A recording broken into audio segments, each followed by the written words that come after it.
What's going on, guys? Jason back here with another video. The other day I was fishing. I was using two different bait casters. This is my older one, probably my favorite one. I've used it so much. Nothing fancy, just a cheap thing, but it's lasted me well. But anyway, I bird nested it. If you don't know what that is, that's basically the line gets all messed up in here because these are difficult poles to learn to cast and all that. So the line just goes and it looks like a big bird nest, of a big giant mess of the line. So I had to cut it all off. So I figured I would go ahead and show you the easiest way that I know how to attach your line to your reel or respool it. So it's pretty basic. I just have my line in here. I'm going to go ahead and leave it in this box. Pull the line out, shut the lid. Hopefully it didn't shut the top of it. Hopefully it didn't come out because this box is pretty raggedy. I've had it for a while. It's 12-pound line. This is for bass fishing, so you want a good solid and strong line on there. So if you want to look, let's see if I can move the camera a little bit over here to show you. Zoom in here. I have this little piece of tape right here, and I tape the line on. And the reason I do this is in case I'm short on line and I hook a big fish or something like that, instead of it pulling my pole in the water or anything like that, damaging anything, it's going to just yank the line out instead of damaging any of the gears or anything like that. Because if you hook a big catfish on this pole or something like that, I mean, you might not be able to handle it. I mean, this isn't the best pole in the world, but mainly this is a good idea for catfishing.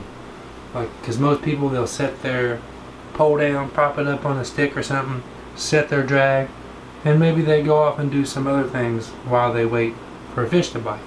And if they happen not to be around and there's not much line on the pole, that fish takes off, it'll yank the pole in the water if this is tied securely on there.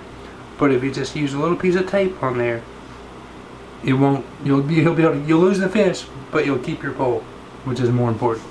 So I'm just going to string this up real quick, and that'll be basically it. So let me zoom back out here. Now this box might go flying all over the place once I get going, but I see I'm blocking the light a little bit. I'm sorry about the shadows. So you just peel a piece of tape off here. Now sometimes you might need to replace it, but if you're lucky, you can just peel it up a little bit, stick it on down on there, and then hold the line up here while you reel it. And once it gets a wrap around there a couple times, it's not going to go anywhere. So then you can just keep on reeling.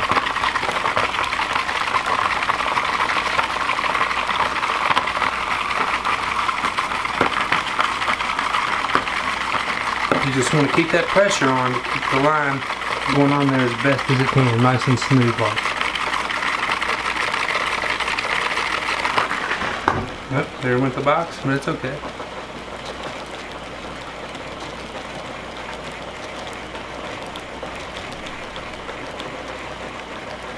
All the animals are coming out wondering what's going on.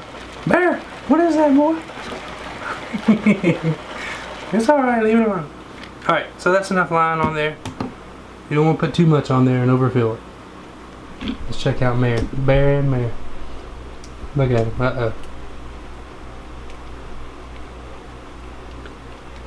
Mare don't like Bear. Bear, come on. Get on back, buddy. Alright, but that's it. So, just a quick tip. And I'll see you next time.